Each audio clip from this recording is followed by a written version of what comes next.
her because she went to one in Sri Lanka a couple of years ago that had 600,000 people. She said it was the most awesome experience of her life. 600,000 people meditating in one place. Yeah. Well, yeah, Michael? Yeah, just jot down. So we were talking about how actions get organized and how spontaneous forms of organization are arising. And I wanted to mention something that I hardly touched on, partly because of my age group, which is the new technologies. Some people think this is going to change everything. And when they first started coming in, I remember the excitement with which a very intelligent person like Hazel Henderson, a self-taught economist who wrote a book called Paradigm Regained. It's a very obvious title. I even thought of that title myself, but you have to actually write the book. That's where I slowed down. She was saying that now that we have computers, we don't need to have regular elections anymore. Everybody can just vote from their home computer, and it'll be absolutely populist. There'll be no electoral college. Could you do that with a less squeaky? Yeah. Yeah. It's not violent. You can do that. Yeah. Okay. Thanks, Matthias. So this is not the first time here in the West that people have gotten extremely enthusiastic about a new technology, only to find that there are shortcomings. When atomic energy was discovered, there were real scientists who went public saying that on 5 cents worth of energy, you're going to be able to send an ocean liner across the ocean and back. Really looked like we had gotten the key, and it was going to be that simple. So this is prelude to saying that there are those who think that now that we have the internet, a lot of these problems are going to solve automatically. As you can tell, I'm not totally persuaded, because I don't think the problem is entirely a question of who's talking. I think it also matters what they have to say. I have been impressed with how well certain things work, like Wikipedia. I mean, think someone like me, coming from my background, spent half my parents' money getting a PhD so that I could be an expert in a subject. Not a subject that anyone cared about, it turned out, but anyway, an expert. Then, somebody else came along and said they knew something about that subject. Man, I would just slap them down. That was part of the whole game. But now suddenly you have Wikipedia, and I thought, this thing will never work. No valid information will go up there, and you'll never know. But it turned out that even experts can be wrong. Yes, I say this. I know I'm a traitor to my class. I say it. And George Bernard Shaw said that there are some subjects about which you can learn more from the man on the street than you can from an expert in that area. Because there's a funny thing about expertise. It somehow tracks you into smaller and smaller compartments until you can't see where your thing fits in anymore. And then, as Socrates pointed out, you may know how to make a shoelace, but you won't know why you're putting your shoes on. For that, you need a philosopher. So it remains to be seen, but there are already some encouraging things that have happened. And even way back in the early 80s when the Tiananmen Square disaster happened, the fact that people had fax machines meant that that massacre was much more public. In fact, we don't just have to be theoretical about this, because the massacre of the students in Rangoon happened a year before. In fact, it said that the Chinese regime was watching that very carefully, and when they saw that you can massacre students and get away with it, it removed the last of their inhibition in moving against their people in Tiananmen. But be that as it may, nobody knew about what happened in Rangoon. And if I hadn't stumbled on that movie, I think I probably wouldn't know about it. The movie, namely, Beyond Rangoon. But that was just 1 year before, and the difference was there were no fax machines. However, if you have a regime that's enclaved into itself the way the Chinese regime is, it doesn't make that much difference to get the word out on the political strategy level. As we know, because we've mentioned it several times from direct testimony from people who are involved in drastic situations, on another level, it matters a lot whether people know that you're suffering. But on the strategic level, it actually doesn't seem to have helped that much. But on the other hand, you have these incredibly populist things happening. I remember this is absolutely the first in my whole long experience in the peace movement. A group wanted to run a full-page ad in the New York Times, something simple like impeaching the president and the vice president or something that anybody could go along with as a no-brainer. In the morning, they sent out an appeal. We need to raise $600,000 by such and such a time. Please, please send us money. That happens like 3-4 times a day. I get messages like that for the last all these many years. 4 hours later, we got another message saying, okay, folks, that's it. Thanks. We got all the money. Now, that has never happened before in my entire history of activism. So there's no question that there is a way of contacting like-minded people very quickly. And very quickly is important in the modern age, because it's no longer the case where if we want to send a letter back to London, we have to put it on a packet boat and it'll take about 8 weeks to get there. So we do have to move quickly sometimes. But the negative side of it, it seems to me, is that these are impersonal groups. These are virtual communities. And yes, human beings have very active imaginations. These virtual things can be important. But on some level, I think we need to be in the same room with one another to be a real community. I had a student who was interning with me who got very interested in Dennis Kucinich when he was making his first run for president. And he was at a meeting. She went to hear him. She followed him out. And he was racing around. If you're running for president, then you're really running. I mean, I saw him one time in San Francisco. He was talking to us between about 9 and 11 p.m. And I said, where are you spending the night? And he said, on United Airlines. So I have to give a talk in Maine tomorrow morning. So that's how it was with him. He ran out of the meeting, and my student followed him out and said, I want to intern with you. And he said, okay, why don't you send me an email? He said, without turning around. And she said, because I want to look you in the eye first. He stopped dead. He turned around. It was a little bit odd, because you know Dennis Kucinich. He's like about up to here on me. Well, she's 5'11" and a half, I think. So he turned around after her, and they made eye contact, and she worked for him for 2 years. And I think it's sort of typical of the way people like us think and operate. There has to be some kind of human contact. And obviously, in a nation state with close to 300 million people, that isn't going to happen with everybody. But we need to build up to it from personal communications in some way. So although I've told you this before, let me run it by you one more time. Gandhi's model for how to organize the world. It's called oceanic circles. And I'm sorry, I have switched to a different concept of, quote, organization than we were talking about earlier. We were talking earlier about organizing actions and movements. Here we're talking about a more static concept of how to organize the world. His model was we have to get away from the pyramidal structure that we're in, where things are hierarchical, and they don't work. We were just, Amy and I, when we were starting this latte a while ago, we were hearing from our friend Mansoura, who was talking about somebody who worked in the World Bank for 20 years, and he's now started his own nonprofit, and he said, I know this system inside and out. I've tried and tried to make it work. I'm here to tell you it does not work. This is a really stark fact that we have to face. The big organizations do not work, and I'm afraid that includes universities. And I don't know if that means that we have to dismantle them. Do we reform them? Do we build alternatives, ignore them? I'm not sure where we go from here. But to use his language, we have to build it offline, and then hope that there'll be some kind of accommodation. So anyway, here was Gandhi's approach. You want to start from the individual. That's the whole thing. That's where all of these systems have gone wrong. And you want to start from natural bonds and extend them. You have to expand them or extend them. rather than creating a structure de novo, there's no relationship to anything, and then give it the power to impose values on the natural group, which is what television is. So his model was the individual serves the village serves the district serves the state, like state within the country, Kerala, the state serves the nation, and the nation serves the world.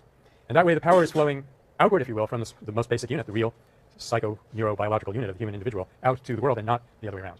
So then he said you'd have a circle which embraces everybody and does not dominate anybody.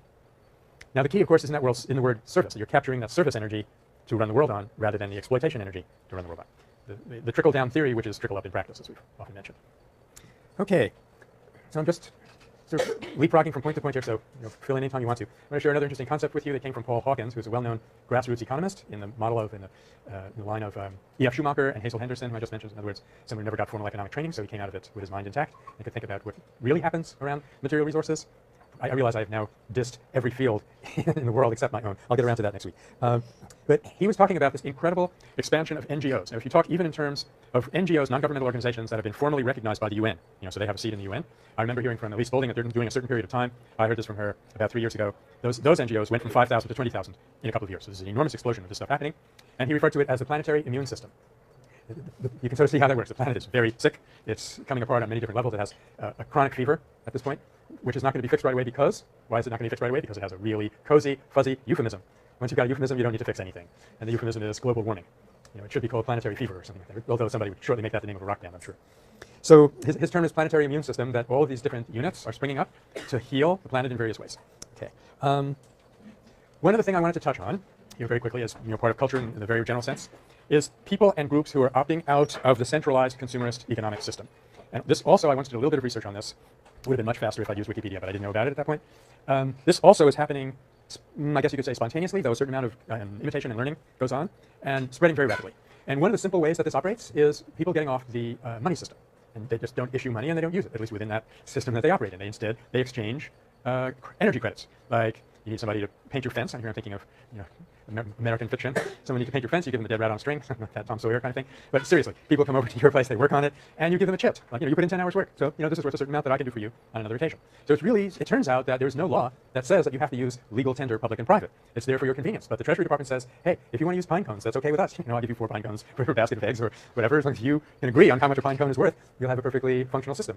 And this is happening all over the country. It's not just small, isolated units, but in some cases, whole communities are having at least part of their economic tracking is not being done by currency. And that's kind of handy, isn't it? Because it's harder to tax. You owe the government 17 pine cones and 1 fried egg. It's going to be kind of hard for them to collect.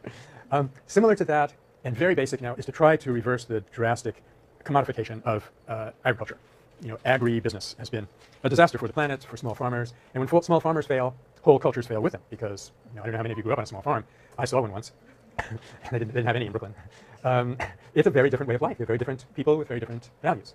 And you have a sense of custodianship and stewardship with the land. If you've lived on it for 4 generations, you feel its value at a very deep level, and you take care of it. It's not so far from your imagination that this could be a living thing that you have to keep alive. So there is this experiment now, which was like the last few pages of my book, I touched on it, CSA, or community-supported agriculture, where people will grow what the community needs, what their customers want. So that gets you away from the gut-wrenching anxiety of being a farmer, where you grow a crop only to find that it suddenly is worthless because everybody else is growing one of the same thing, and so on and so forth. So in community-supported agriculture, you bring people together and they give you their order at the beginning of the season. This season I'm going to take, let's say 24 bushels of kale. Let's not be unrealistic at our community. we basically kale and chard all winter long. I'm surprised we don't become pale green by the time the semester is over. But then that's what you plant. And then very often you go on from there to where the customers come and work on the farm. And I've spent some time on these operations. They're very nice. There's just much more of a real human bonding with nature. Now, I remember hearing from my spiritual teacher who came here from India. Every now and then he would make some very poignant comment about the absence of animals in this country. You really feel like there's only half a world there. It's like when I go back to New York, I say, where are all the Asian people? What kind of a world is this anyway? So having that closeness with nature, it slows you down, it brings you in contact with reality, and so forth. Next topic, but should I say anything more about local economies before we move on? Anything else I want to add to that? Yeah, Matthias? Well, in a broader sense, economies. Here, not so much in the United States, because we are food secure, but we could definitely use it for sustainable agriculture. So, of course, if you look at India or Latin America, where there's food insecurity, if you take the local economy approach and do something and suggest for agroecology, basically, which is not monoculture, large export crops growing, but locally, then you're actually able to get food security rather than neither of the model, let's plant monocrops and export everything. Which, you know, the basic problem wherever you look seems to be approximately the same. And Socrates actually said this a long time ago. Every human function has a basic function which it serves, and as long as you let it serve that function, it will self-regulate and things will be pretty okay. Nobody will be rich, but everybody will have enough. We should talk a little bit about happiness, too, at some point. Everybody will be rich. No one will be rich, but everybody will have enough. But what happens is, the minute you come and try to use that basic function for something that isn't basic to it, it's going to go awry in some way. So, classic example, healthcare. Healthcare is, at the very least, to fix people when they get sick. You might also, if you're really smart, you might help them not to get sick. You have a healthy life, but we'll not go there. That's for philosophers and things like that. But let's say people are getting sick and they're having accidents and stuff, and you need to have a healthcare system. As long as the system, to the degree that the system is delivering healthcare, it will work fine. It will self-regulate. But the minute someone else steps in and says, aha, people really need this, therefore, we can charge them for it. It's like, you know, the waters of the Tigris and the Euphrates and all the rest of it. In India, for example, where they have a well-developed ancient system of medicine called Ayurveda, which means life science, there's a good name for it, there's a special class of physicians called Vaishyavadyas, which means poison doctors. In India, there are a lot of serpents, and occasionally these serpents bite people if you get too close to them or step on them or look like something they want to bite. And then, in many cases, you have a very limited amount of time to save your life. And if you panic, it's less because the circulation is faster. And you cannot believe how much fear people have in village India about serpents. And there's parts of Africa which are just about as bad. I remember walking on a path with someone who had just come from India, and we saw a little snake. Now, when I see a snake in the ashram, my first impulse is to grab it and bring it down to the garden because it's the only nonviolent way that we can get rid of gophers. Arguably nonviolent anyway. these are gopher snakes. So I said, oh, look, a snake. I regret it to this day. I mean, he shot up in the air about 4 feet, and he was halfway back to the barn right before I said, wait, it's all right. They're not poisonous. So there's a deeply instinctual fear almost. And so what are you going to do? You have a little herb garden where you have antidotes for these poisons. You could charge anything. Someone comes in, yeah, I've got 10 minutes to live. Get this stuff out of me. You say, I always like that elephant of yours. So they did a very clever thing. On the cultural level, this is not legalistic. It's not documented. This is family traditions that go on for generations. They never charge anybody for anything. If you make a living at one thing, you're a Vaishyavadya for service. So that was a recognition of this basic problem. And I would say anything, even education, if you start doing it for money, immediately you're going to go off the rails and give people what they want and what they will pay for, and you won't have education in the proper sense of the word anymore. So, and we're one of the places, finally getting back to your point, Matthias. Thank you for your patience. Your point was that this has happened to agriculture. If you grow a crop to feed someone, be it someone else that you're in a cooperative relationship with, remember Nikki talking about interdependence being a very beautiful thing. If you're growing a crop to feed somebody, it will iron out. Nobody will get rich off this, but everybody will have enough materially so then you can go on and live the rest of your life and try to get happiness, which turns out has nothing to do with the amount of money beyond a certain point. However, the minute you start charging people for it, you're going to go into all the difficulties that you mentioned. Monocropping, poisoning the land to make it react faster, and eventually, right here at UC Berkeley, the GMO specter. Shannon, did you want to? I was just ask what you were talking about technology earlier. Uh-huh. Local leverage is really important. Mm-hmm. I feel like technology is good in some ways in terms of like being able to Yeah. from movements and all these Mm-hmm. I feel like sometimes technology can just make local Yeah. groups of things like Well, let's think about that. How does technology get in the way of local groups? I once thought about this in kind of a stepwise process. Okay, you have these human beings, we're growing up on this planet, living in these caves, and there's certain dangers and insecurities associated with that. Occasionally it turns out that we bought a nice cave and we move in, and it turns out it's already inhabited by a family of cave bears and things like that, where suddenly the predator-prey relationship gets reversed. And no one is saying that life was easy in the Ice Age. Okay? So it does make sense to invent tools to make the material aspect of life a little bit easier. And I think up to that point, I, for one, would have no objection to technology. I'm not the hardest person to satisfy, but I think even a Eugene anarchist who doesn't want to wear a wristwatch or carry a checkbook or anything like that probably would not object to using a forked stick to roast a marshmallow or whatever. Of course, that's a little bit anachronistic, but so to use technology to reduce drudgery and increase security so that human beings can go on and discover what their destiny is, personally, I'd be totally in favor of it, and I think probably none of us would have a problem with that. But then the next step is to use the technology to replace human work. That gets tricky because, as it turns out, unbeknownst to us consciously, human beings derive their sense of meaning and importance from their work. There was a study done on, I think, job satisfaction a while back by some well-funded psychologists, and they rated this. So very few people had job satisfaction. They went and redid the study. It was done in Sweden, I think. They went and redid the study, and it turned out that it was mainly about people feeling that there was no meaning in their life. We must have talked about it in the seminar.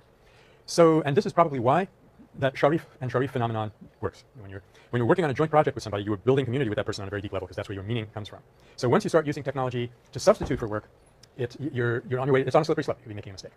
Similarly, if you look at communication, let's say I find out about a terrific nonviolent insurrection that's going on somewhere in the world over the weekend. Well, imagine if I didn't even have a car. I know one person who could do this by bicycle.